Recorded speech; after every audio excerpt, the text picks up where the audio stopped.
문학사의 한 획을 긋는 단편 소설 이반 데니소비치의 하루를 많이들 아십니다.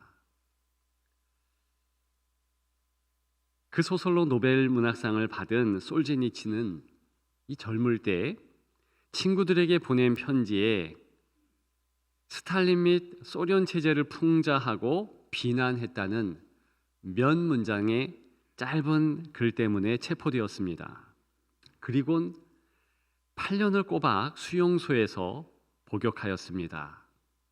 그런 그의 경험을 통해 모진 상황 속 인간의 삶을 정직히 조망하는 단편 소설들을 그 이후에 계속 썼습니다. 오른손이라는 소설도 그와 같습니다. 솔제니치는 그 소설에서 오른손을 클로즈업하며, 즉 크게 확대하며 마지막 장면을 인상 깊게 합니다.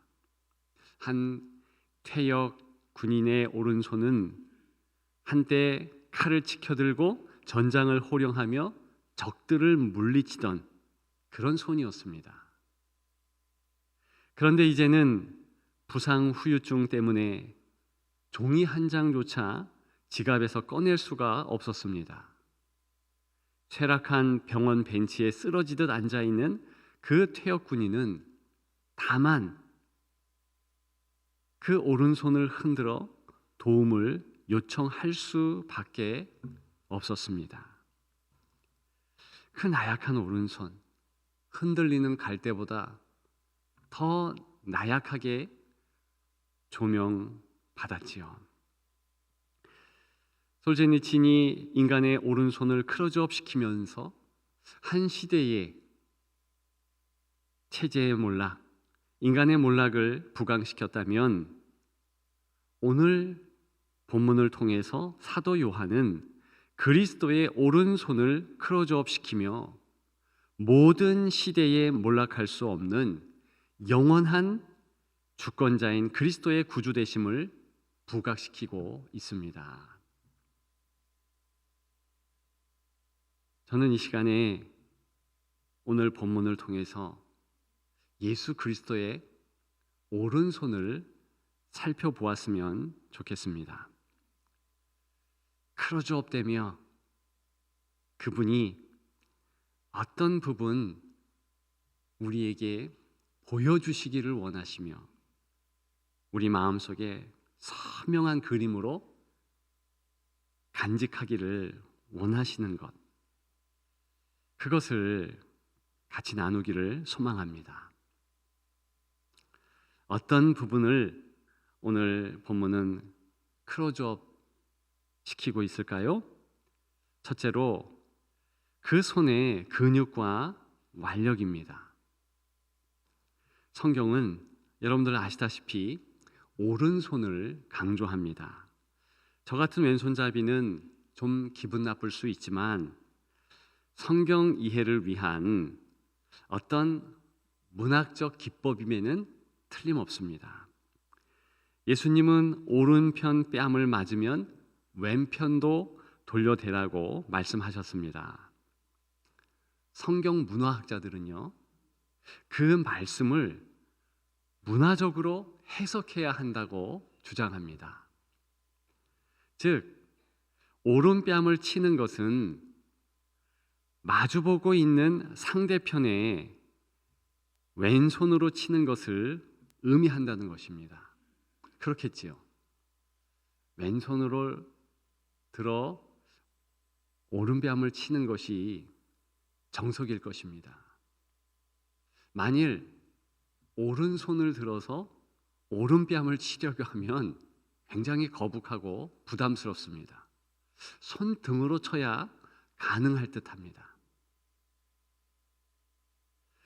아무튼 왼손으로 치든 오른손에 손등으로 치든 두 경우 다 사람을 사람으로 여기는 것이 아닙니다. 특히 왼손으로 친다? 그것은요, 동물로 여기는 것, 그런 상대의 마음을 그대로 폭로하는 내용이라는 것입니다. 그게 중동의 문화예요. 유대인들의 고대 사회의 문화요, 지금도 그런 문화를 간직합니다. 만일 남자 성인이 인사를 하는데 왼손을 뻗었다, 그것은 당신은 이제부터 나와는 절교요라는 표현입니다. 절대로 쓰지 말아야 할 손이 왼손이라는 것이지요. 더 나아가서 오른손은 그 손을 내밀고 그 손을 쓰는 그 사람의 능력과 지배력을 상징합니다. 그래서 주님의 오른손은 특별히 완전한 능력과 완전한 지배력을 성경에서는 말하고 있는 것입니다. 그런 의미에서 우리는 많은 성경 구절에 능력 있는 주님의 오른손을 볼 수 있습니다. 몇 가지만 살펴보면 시편 48편 10절 같은 곳에는 주의 오른손에는 정의가 충만하였다. 시편 89편 13절에는 주의 손은 강하고 주의 오른손은 높이 들리우셨다.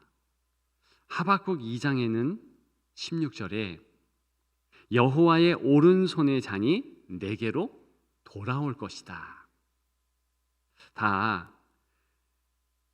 우리 주님의 완전한 능력과 완전한 지배력을 상징합니다. 오늘 본문에는 이 주님의 오른손에 어떤 것이 들려져 있습니까? 19절이죠. 7별이 있다고 했습니다. 이 7별은 본문이 해석하는 것과 마찬가지로 교회의 사자들, 즉 말씀 전하는 저와 같은 메신저들을 의미하며 또 한편으로는 예수 그리스도를 구주로 고백하며 그분을 위하여서 내 목숨까지도 초계와 같이 버리겠습니다 라고 각오한 모든 성도들을 망라해서 이야기하는 것입니다. 따라서 오늘 본문을 통해서 중요한 점은 무엇이겠습니까? 7별을 붙드시는 예수님의 모습, 저와 여러분들을 붙잡아 주시는 예수님의 7별을 움켜쥐는 오른손의 완력입니다. 저는 오늘 말씀을 준비하면서 동양화도 우리는 알고 서양화도 우리가 잘 알지만 또 한 가지 영원화도 알아야 된다 말씀드리고 싶었습니다. 성경의 그림이지요. 영적 눈으로 볼 수 있으며 마음을 활짝 열어서 봐야지만 보여지는 그림. 영원이라는 시간 속에서 변함없이 우리 마음에 그 정중앙에 걸려 있어야만 될 그런 그림 말입니다. 오늘 본문에 예수님에 대한 아름다운 모습이 그 한 가지지요. 특별히 오늘 본문은 절대로 잊지 말아야 할 예수 그리스도의 오른손에 대하여 말씀하고 있습니다. 폭풍 치는 풍랑 가운데 빠져가는 베드로의 손을 주님의 오른손이 붙잡았습니다.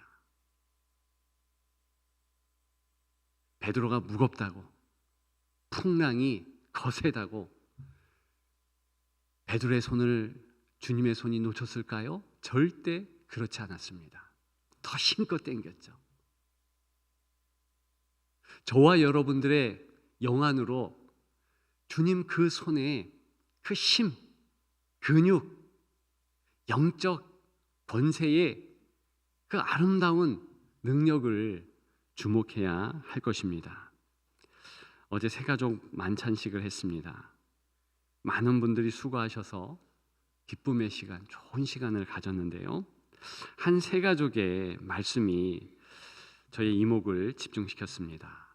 이분이 그런 말씀을 하시더라고요. 다른 때는 주목 못했던 교회 사무실 옆 한 문구가 눈에 들어왔다는 거예요.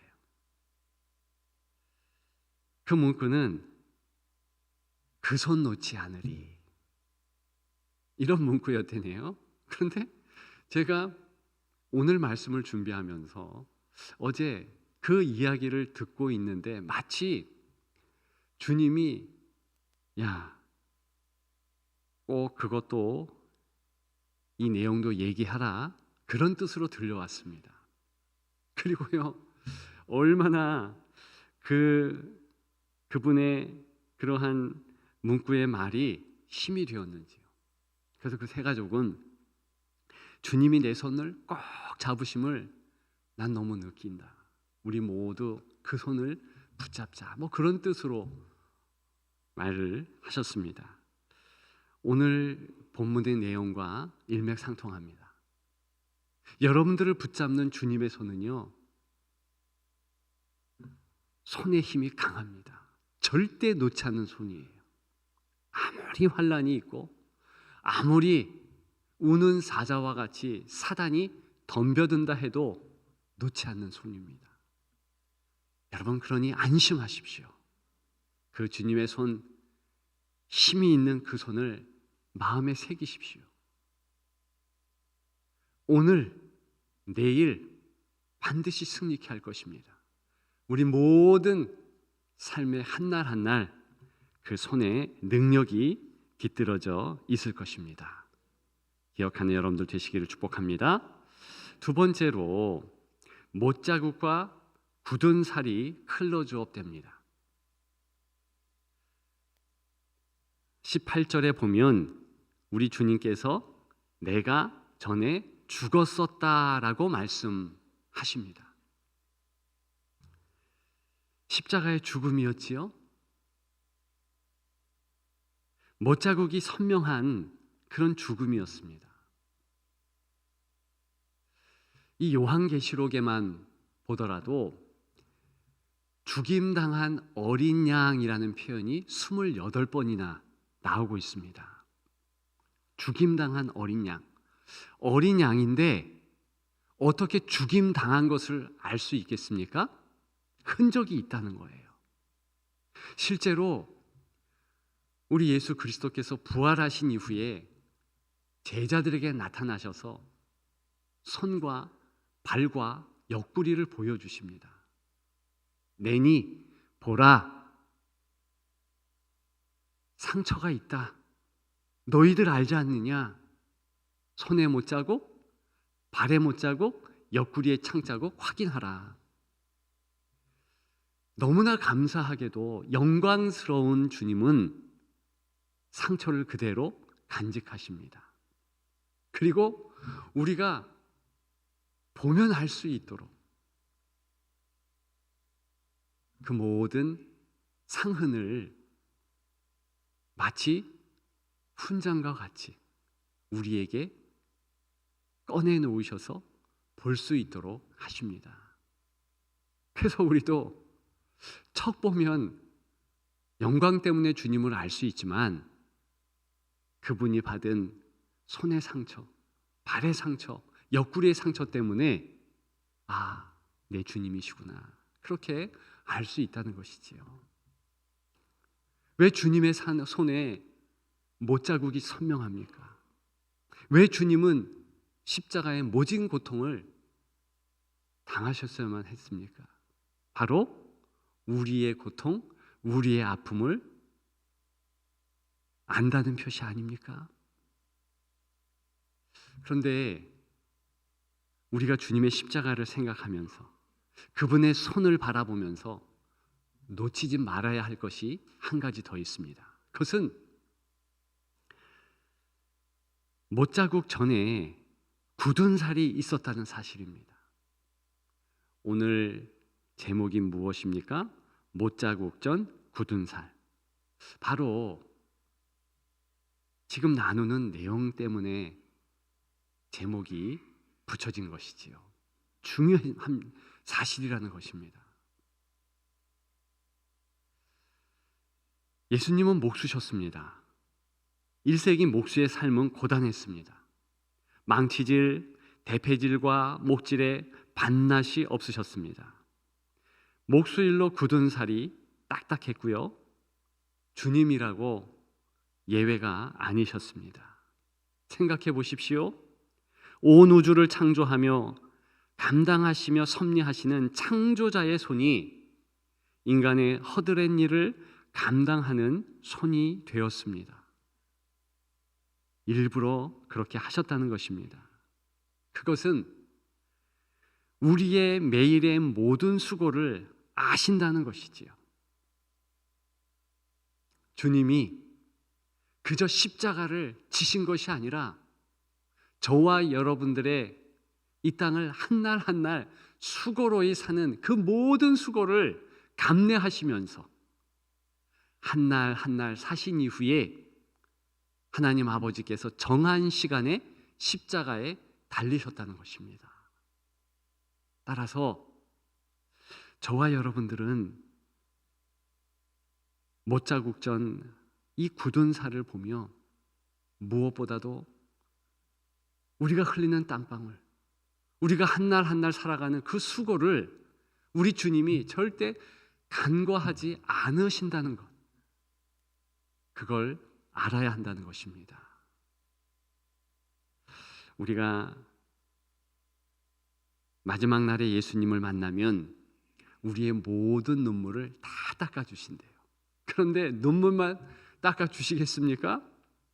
우리의 흘렸던 땀방울, 그 모든 수고도 다 내가 너 안다 인정하시면서 한꺼번에 그 흘렸던 땀방울에 대하여서 보상하신다는 것입니다. 어떤 수고를 여러분들은 오늘도 행하셨습니까? 이 땅을 살아가면서 먹고 사는 모든 문제, 주님 앞에 기도했다면 그것은 그저 먹고 사는 문제에 머물지 않습니다.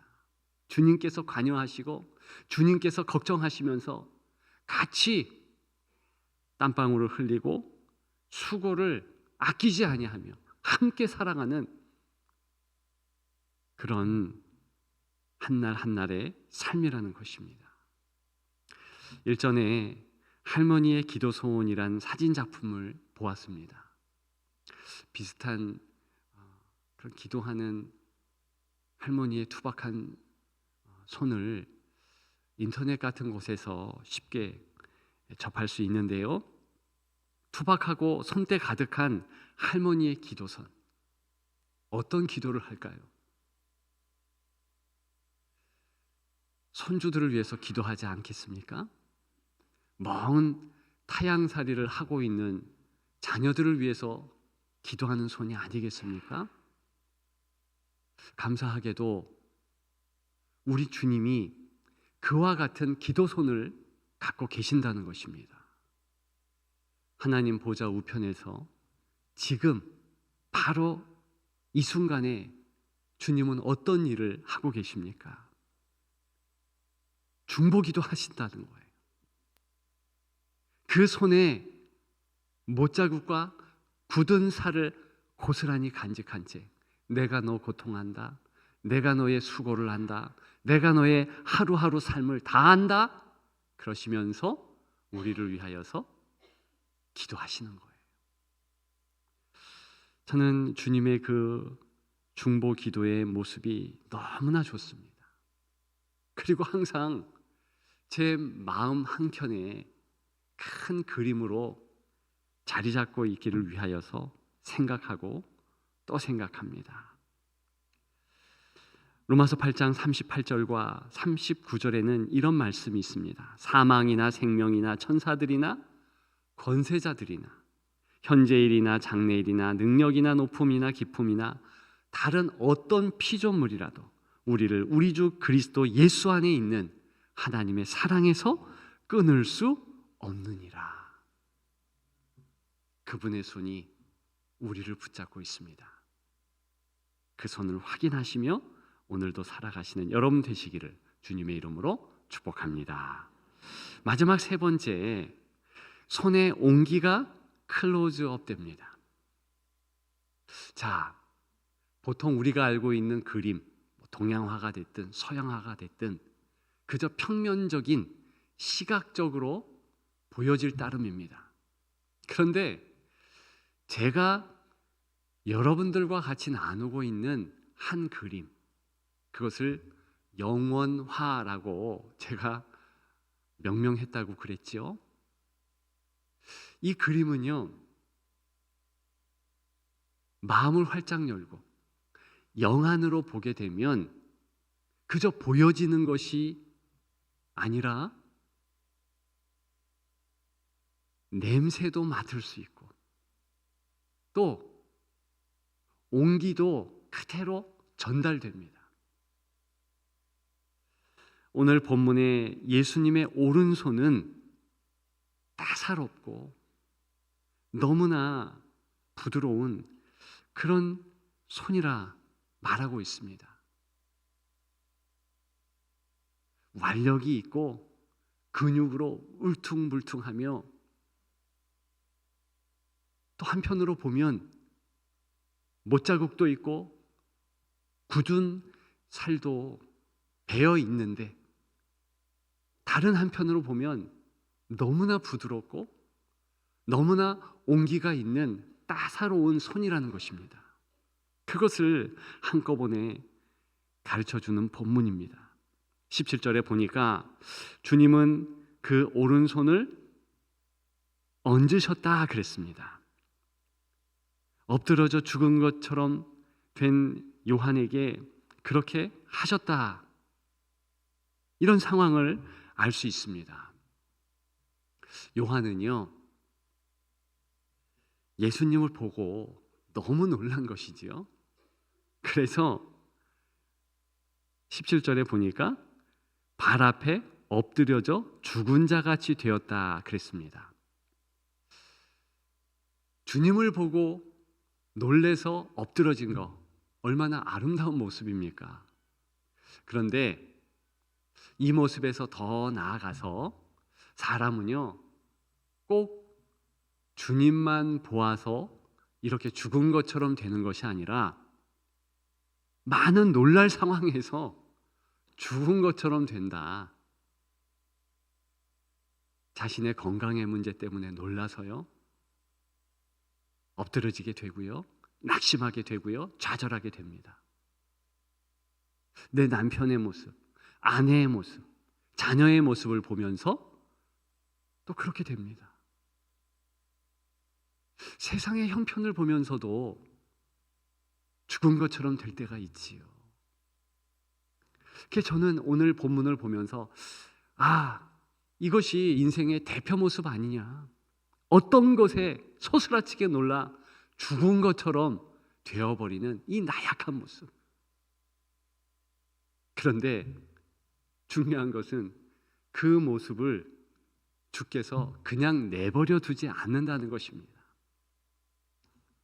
오늘 본문처럼 꼭 예수님께 놀라고 예수님께 가까이 왔기 때문에 다가가는 것이 아니라 모든 상황 가운데서 죽은 자처럼 널브러진 성도에게, 하나님의 자녀에게 다가오신다는 거예요. 근데 오늘 본문은 특별히 이 다가오시면서 손을 얹는 모습에 강조점이 있습니다. 보통 헬라어에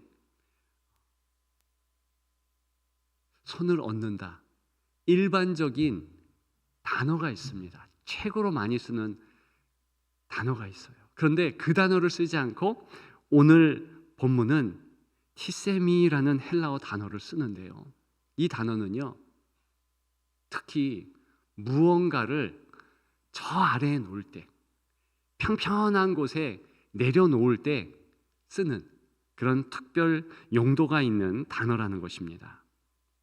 즉 오늘 본문은 예수 그리스도께서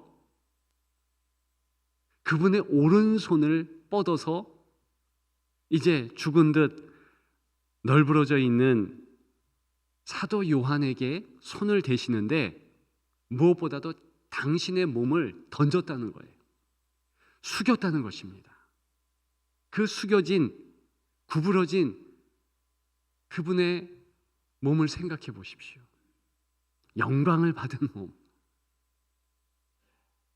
그런데 그분이 한 소자를 위하여서 무릎을 꿇으시고 손을 내미시면서 따스하게 붙잡는 그 모습, 본문에 담겨 있는 주님의 모습입니다. 그리고요, 더 중요한 것은 이 손을 영원히 거두지 않으신다는 것입니다. 그러니 영원화라는 것이 의미가 있지 않습니까? 말씀드린 모든 그런 그림들을 다 담고 있는 거예요. 죽은 나사로의 냉기를 온기로 바꾸셨던 손입니다. 죽은 나사로야 나오라 하시면서 손을 펴셨던 그 손이에요.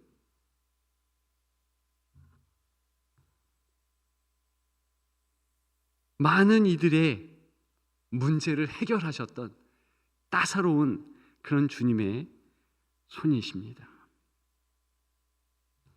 온 인류의 구원을 책임지셨던 그 손임을 우리는 잘 알고 있습니다. 바로 그 손이 이제는 우리 개인의 삶을 책임지시기 위하여서 여러분들의 인생에, 여러분들의 놀란 가슴에, 여러분들의 쓰러진 바로 그 모습을 내버려 두지 않고 뻗으셔서 손을 대신다는 것입니다. 하루가 두려운 분 계십니까? 하루하루 살아가기 너무 버겁다. 참 인생이 힘들다. 그런 분 계십니까? 주님의 손을 확인하십시오.